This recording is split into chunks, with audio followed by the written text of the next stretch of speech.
बिस्मिल्लाहिर्रहमानिर्रहीम। अस्सलाम वालेकुम। बिल आखिर नवाज शरीफ की वापसी पर जो मीनार पाकिस्तान का जलसा रखकर तासर दिया जा रहा था कि लाखों अफराद का समंदर होगा, वो चाय की प्याली के अंदर जो मीडिया मैनेजमेंट का तूफान था वो बिल आखिर ठुस हुआ है। शुरका की कितनी तादाद थी, पंडाल कितनी जगह पर मौजूद था और किस तरीके से ड्रोन कवरेज की इजाजत नहीं दी गई और सिर्फ मखसूस चैनल से खास जाविये से कैसे मीडिया मैनेजमेंट कर रहे थे, और इस पूरे मामले पर हम बात करेंगे। लेकिन नवाज शरीफ की जो तकरीर है उसका कंटेंट किस तरह का है, किस तरह पांच उन्होंने इस तकरीर के अंदर नंगे झूठ बोले हैं, बल्कि पहले जुमले से ही किस तरीके से झूठ से आगाज किया है, इस पर तो हम बात करेंगे। लेकिन इस दौरान इडियाला जेल से भी दो बड़ी खबरें आई है।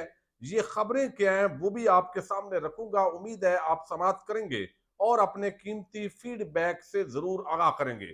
सबसे पहले तो जिस अंदाज के अंदर इस जलसागाह का माहौल था, जिस तरह लोगों को लाया गया, जिस तरह पूरी रियासत पाकिस्तान ने इसको अपनी अना का मसला बनाया, और आज वो पुलिस फोर्स जो बाकायदा लोगों के चादर और चारदीवारी के तकद्दस पामाल करती है, जिसको अपने पाकिस्तान के शहरियों पर जरा भर भी रहम नहीं है, वो बच्चों को, औरतों को कुचलने के लिए हर वक्त पुरअदम होते हैं। आज वो नून लीग के इस जलसे के अंदर लोगों की खिदमत कर रहे थे, पानी पिला रहे थे, सरकारी गाड़ियां इसमें नजर आई। फिर लोगों ने जो वीडियो बयानात दिए, मुख्तलिफ जगहों पर जो इंटरव्यूज हुए, उसके अंदर उन्होंने बताया कि किस तरह हमें दिहाड़ियों का वादा देकर लाए थे लेकिन पेमेंट भी नहीं मिली। किसी ने कहा मुझे खाना भी नहीं मिला। तो ये सारी सूरत हाल चले जलसे के अंदर, हम कहते हैं कि ये तमाम चीजें करने के बाद भी जिस तरह सरकारी तौर पर फैसिलिटेट किया गया, पूरी रियासत पाकिस्तान और मुख्तलिफ इदारों ने नवाज शरीफ के सामने सरेंडर किया, तो चाहिए ये था कि ये जलसा पिछली जो तारीख है उसको कम अज कम बदल देता। डॉक्टर तारुल कादरी साहब का 23 मार्च 2012 का जो जलसा है उसका रिकॉर्ड तोड़ता, लेकिन उसका क्या रिकॉर्ड तोड़ना था, दरअसल तहरीक इंसाफ के जो जलसे हुए हैं उनका भी ये रिकॉर्ड नहीं तोड़ सका। और ये मैं नहीं कह रहा, बल्कि जो मौके पे मौजूद साफी हैं और जो मीनार पाकिस्तान के अंदर जिस जगह पे ये जलसा हुआ है, अगर वो उसको जानते हैं और जो आईनी शहदीद ने बताया है, अगरचे जब नवाज शरीफ की तकरीर हुई उस वक्त काफी क्राउड जमा हुआ है, इसके अंदर बिल्कुल शक नहीं है। लेकिन आदि जलसा गाह जहां पर लाइटें लगाई गई थी, जहां पर बाकायदा तौर पर जो है वो झंडे लगाए गए थे, 10-10 फुट के डंडे रखे हुए थे, तो ये बेसिकली एक मीडिया मैनेजमेंट थी जो आपको लाइटों की शक्ल के अंदर नजर आ रहा था। अगर जहां पर नवाज शरीफ और स्टेज का जिस तरह मुंह था, यानी रुख था, अगर उसको आप थोड़ा सा देन में लाएं तो लेफ्ट साइड पे जहां पर बड़ी तादाद के अंदर खवातीन को होना चाहिए था, एक तो खवातीन की जो प्रेजेंटेशन है वो मौजूद नहीं थी, और खुद नवाज शरीफ ने कहा कि भाई वो खवातीन किधर है। इसका मतलब है कि खवातीन थोड़ी सी पहुंची हुई थी और उनको वो नजर भी नहीं आ रही थी। अब वो जो पूरा पिंडाल का एक हिस्सा है, आधा पिंडाल तकरीबन, वो मुकम्मल तौर पर खाली जो है वहां पर मौजूद था।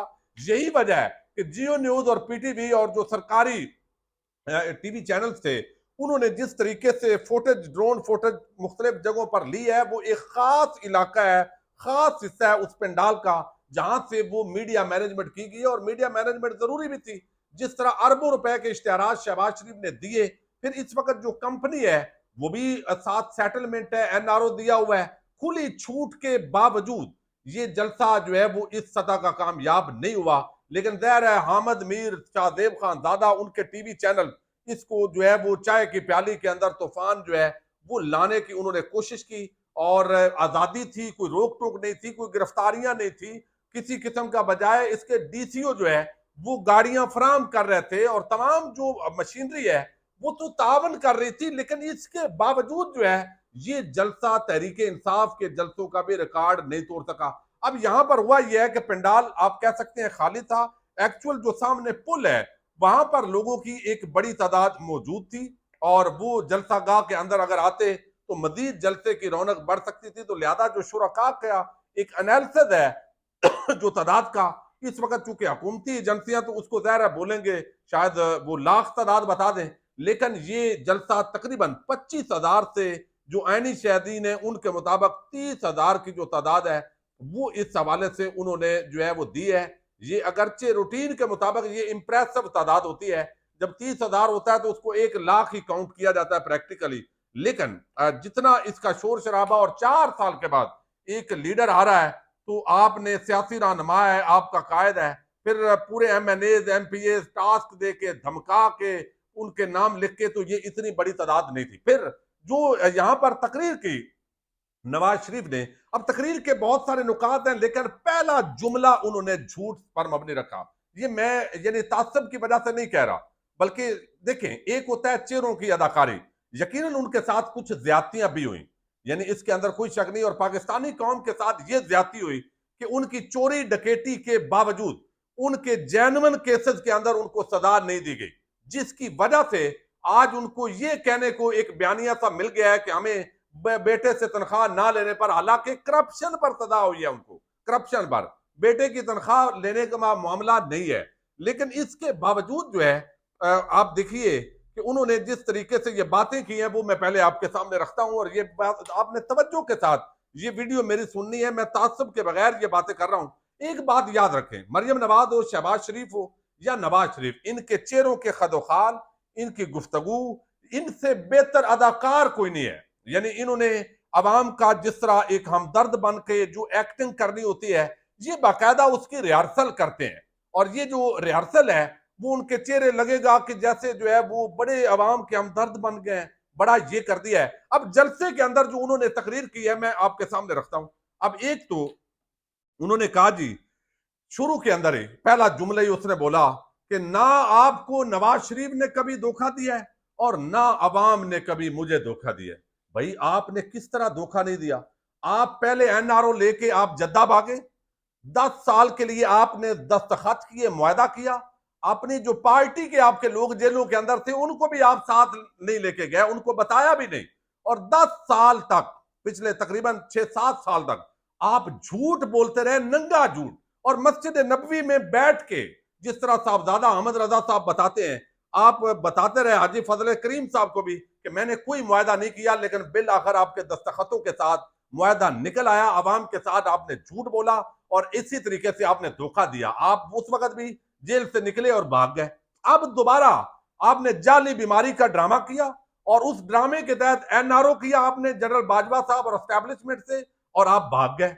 अब दोबारा आप डील और NRO के तहत पाकिस्तान वापस आ रहे हो, और फिर आप कह रहे हो कि मैंने कभी आपको धोखा नहीं दिया। आज अगर आपकी जुर्रत थी तो जरा जनरल बाजवा का नाम लेते, जनरल फैज हमीद का आप नाम लेते। आप कह रहे हैं मैं इंतकाम नहीं लूंगा, तो भाई इंतकाम, बहुत सारे लोग समझ रहे हैं कि शायद इमरान खान की बात कर रहे हैं, नहीं, ये जनरल बाजवा फैज हमीद, आपके अंदर जुर्रत ही नहीं है।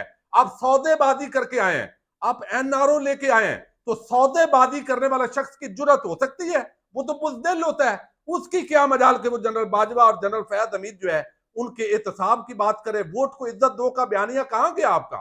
यानी आप ठुस हुए। एक तो जलसे की जो तादाद है वो एक जो है वो चाय की प्याली के तूफान था, फिर आपने ये झूठ से अपनी गुफ्तगू का आगाज किया, फिर आपने कहा कि हमें जेलों में डाला गया, मुल्क बदर किया गया, जाली केस बनाए गए, शहबाज शरीफ, मरियम और आगे मुस्लिम लीग नून के लीडरों के नाम लिए कि वो इन सब के केस बनाए।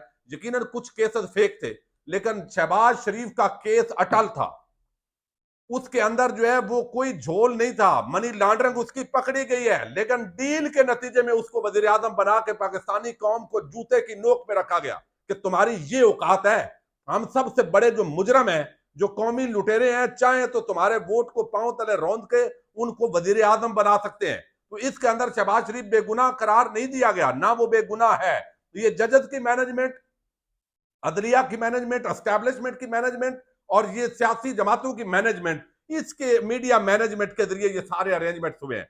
अब दूसरी तरफ वो कहते हैं कौन है जो हर चंद साल बाद नवाज शरीफ को कौम से जुदा कर देता है? भाई कौन है आपको नहीं पता? आप तो खुद कहते रहे कि जनरल बाजवा है, जनरल फैज है, तो आप बताते वो कौन है? यानी जुर्रत करें ना, बताएं। अच्छा, फिर जो है वो आप कर देते हैं नवाज शरीफ साहब, जब हर मरतबा डील करते हैं, NRO करते हैं, तो आप ही कर देते हैं। हमने एटम बम बनाया, लोड शेडिंग खत्म की, बिजली जो है वो महंगी नहीं थी मेरे दौर के अंदर, यानी आप ये बताइए, लोड शेडिंग आपने खत्म की, लेकिन अब वो जो आपने मुआहदे किए उस वक्त IPP के, तो पहले लोड शेडिंग की किसने थी भाई? वो तो पीपल्स पार्टी की हुकूमत थी, नाम ले उनका, वो तो हुकूमत के अंदर आपकी इत्तेहादी थे ना, तो उनका नाम क्यों नहीं लिया? पिछले 5 साल तो जरदारी की हुकूमत थी, इमरान खान तो आगे जाके 2018 में आया है, तो उससे पहले जनरल मुशर्रफ की हुकूमत थी, तो जनरल मुशर्रफ के दौर के अंदर तो मामलात बेहतर थे, लोड शेडिंग आपने खत्म की। आपने बजाय डैम बनाने के, आपने महंगे हार, आपने वो मुआहदा किया, हर काम आपने वो किया जिससे कमीशन बने। कमीशन के बगैर तो आप काम करते ही नहीं है। अब आईपीपी के साथ जो आपने मुआहदे किए, उसकी वजह से आज उनका पाकिस्तान 2000 अरब रुपए के करीब तकरीबन मकरूज है, और उसी के नतीजे में आज ये बिजली महंगी है। ये सच बताएं, कौम को झूठ ना बोलें। और फिर जो है उन्होंने कहा कि मैंने बिजली महंगी नहीं की, तो भाई शहबाज शरीफ ने की है ना। आप 2017 की बात करते हैं, तो आप 2017 के बाद शायद खान अब्बासी आपका वजीर आजम नहीं था। फिर इमरान खान के एक साल के अंदर ही एस्टैब्लिशमेंट उससे नाराज हो गई, और इंतजामिया और सारी उसकी हुकूमत को नाकाम करने की कोशिश हुई, और उसको फिर भी हुकूमत उसकी 3.5 साल गिन लें। उसके बाद आप बताइए, आपकी ये हुकूमत पिछले 18 महीने में नहीं थी, तो ये महंगाई जो शहबाज शरीफ के दौर में हुई है, मियाँ साहब, ये आप किस खाते में डालेंगे? तो ये आप ही ने नहीं हुकूमत ली, ये आपने सौदेबाजी नहीं की, तो ये जो है वो यहां पर बात की। फिर रोटी का और सारा जो रेट दिया, मैं आपको बताता हूं, ये भी एक नंगा झूठ है। अब झूठ कैसे है ये बताते हैं जी। मेरे बाद मेरे दौर में ये था, अब मैं आपको बताता हूं। ये जरदारी का भी नाम लें, हर दौर के अंदर डॉलर का रेट, महंगाई बढ़ी है। अब ये 1988 से मैं शुरू कर रहा हूं, ये जरा इस्लामुद्दीन साजिद है, उन्होंने जबरदस्त कंपैरिजन किया है। 1988 के अंदर डॉलर 20 रुपए था, 2007 में डॉलर की कीमत 60 रुपए थी। अब ये परवेज मुशर्रफ 2060 यानी 60 रुपए पे डॉलर छोड़ के गया है। 2010 में ये 85 रुपए जरदारी के दौर में हुआ है। 2013 में ये 100 रुपए था मियां साहब, जब आपको हुकूमत मिली। तो आपने दिसंबर 2018 में 140 पे आप छोड़ के गए हैं, यानी 100 रुपए से 140, 40 का इजाफा तो आपके दौर में हुआ है। अब उसके बाद अप्रैल 2022 इमरान खान के दौर में डॉलर की प्राइस, जब आपकी हुकूमत आई है, जब एस्टैब्लिशमेंट और आपकी डील हुई है, एनआरओ हुआ है, उसके अंदर सिर्फ 26 रुपए डॉलर की प्राइस में इजाफा हुआ है इमरान खान के 3.5 साल के दौर में। और अप्रैल उसके अंदर कोरोना, आलमी महंगाई, ये जो ऑयल तेल की आप बात करते हैं, इसी तरह तेल का चार्ट निकालें, सौदा सलफ का निकालें, और आलमी सतह पे जब आप जिस महंगाई की बात करते हैं, तो आप जरा उस वक्त आलमी सतह पे तेल की प्राइसेस और दीगर जो महंगाई की रेशो थी, उसका भी कंपैरिजन अवाम के सामने रखें। तो जो आलमी महंगाई कोरोना के बाद हुई, इसके बावजूद इमरान खान की हुकूमत ने उसको कंट्रोल किया। फिर जो है आप कहते हैं मैं आलमी मईशत G20 में मुल्क शामिल होने जा रहा था। भाई आप ये बताइए कि आपने क्या किया? जरदारी की हुकूमत खत्म हुई, आपकी हुकूमत आई 2013 के अंदर। आप बताइए, जरदारी की हुकूमत 85 अरब डॉलर पे छोड़ के गई है एक्सपोर्ट, आपके दौर में वो 1 अरब कम होके 24 अरब डॉलर पे आप छोड़ के गए। अब दूसरी तरफ एक्सपोर्ट आपके दौर में कम हुई, फॉरेन रेमिटेंस आपके दौर के अंदर उस तरह नहीं बढ़ा, टैक्स कलेक्शन आपके दौर के अंदर इजाफा नहीं हुआ।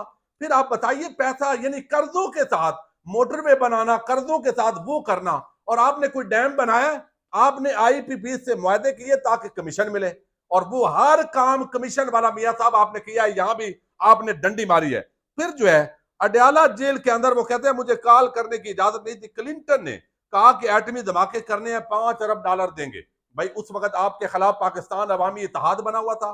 मोहतरमा बेनजीर भुट्टो और नवाबजादा नसरुल्लाह खान, डॉक्टर साहब कादरी, मुख्तलिफ शख्सियात आपको, आपके पुतले नजरे आतश हो रहे थे अवाम के अंदर, और आप अगर भारत के मुकाबले में ना करते तो अवाम ने आपको छोड़ना ही नहीं था। और फिर गौर अयूब की जो किताब है, उसके मुताबिक तो आपको, आपकी ये राय नहीं थे कि धमाके जो है वो किए जाए। फिर इसके अंदर जो है वो ये बताया गया कि किस तरीके से वो कहते हैं कि मैंने जो एब्सोल्युटली नॉट कहा, तो मेरी जगह पर अगर कोई और होता तो वो क्या करता। भाई वो अमेरिका की आंखों में आंखें डाल रहा था इमरान खान। अब उसी तरह रोटी, सालन, पेट्रोल, डीलर, चीनी, ये सारी, और बेटे की तनख्वाह ना लेने पे भाई आपने बैरून मुल्क जायदादें बनाई, आपने झूठ बोला, एमंड फील्ड अपार्टमेंट आपने तस्लीम नहीं किया, लेकिन ये सारा कुछ करते रहे। और वो कहते हैं कि मरियम को मेरे सामने नैब ने गिरफ्तार किया। भाई आपको तो बचाया गया, आप तो उनकी असासा हैं, तो इसीलिए हमेशा बचाया जाता है। मरियम को मेरे सामने, और ए मेरे रब सबर अता फरमा, कुछ दुआएं की, बहुत सारे और भी जीडीपी और बहुत झूठ है, लेकिन मैं अब चुके इसको क्लोज करना है। अब इमरान खान के हवाले से अडयाला जेल के अंदर माजरत चाहता हूं, 2 खबरें आई हैं। एक खबर तो ये आई इस दौरान जो जलसा हो रहा था कि इमरान खान की उनके बेटे कासम और सुलेमान से व्हाट्सएप कॉल के जरिए 30 मिनट तक उनकी जो गुफ्तगू है वो करवाई गई है, ये अच्छी बात है। और ये एक उनको राइट मिला है जो उनको मिलना चाहिए था। और फिर इमरान खान का नाम लेके भी नवाज शरीफ जो है, फिर एक खबर आई और ये दैर गशकोरी की खबर है कि वहां पर इमरान खान के सेल में उनको पीटीवी पे जो है वो नवाज शरीफ की तकरीर सुनाई गई है। अब यकीनन ये खबर फीड की गई होगी, जबरदस्ती दिखा भी दे तो उससे क्या होगा। यानी अडयाला जेल के अंदर आप बताना चाहते कि नवाज शरीफ की तकरीर इमरान खान सुन रहा था, तो भाई ये खबर कहां से आई, कैसे की, क्यों आपको फीड की गई, इसकी कोई ऑथेंटिसिटी नहीं है। अगर सुनी भी है तो इमरान खान की सेहत पे क्या असर होगा। इमरान खान तो अभी भी तुम्हारे असाब पे छाया हुआ है। पूरी रियासत ने मिलकर, नून लीग बन गई है, पूरी रियासत, पूरी सरकार, पूरी सूबाई और वफाकी हुकूमत इस वक्त की, वो नून लीग के अंदर जम होके भी वो रिकॉर्ड तो नहीं तोड़ सके भाई। और फिर भी एक जो है वो गीदड़ को शेर की खाल पहनाकर कहते हैं इसको शेर मानो। तो ये इतनी जुर्रत है तो निकालो अडयाला जेल से इमरान खान को बाहर और उसका मुकाबला करो, ये जुर्रत दिखाओ ना। बोगस मुकदमात के अंदर डाल के एक शख्स को पिंजरे में कैद करके तो आप कह रहे हैं कि मैं शेर हूं, तो भाई ये ऐसे तो नहीं चलेगा। अगली वीडियोस के अंदर कुछ डिटेल्स आपके सामने रखेंगे। इजाजत दीजिएगा, अल्लाह हाफिज।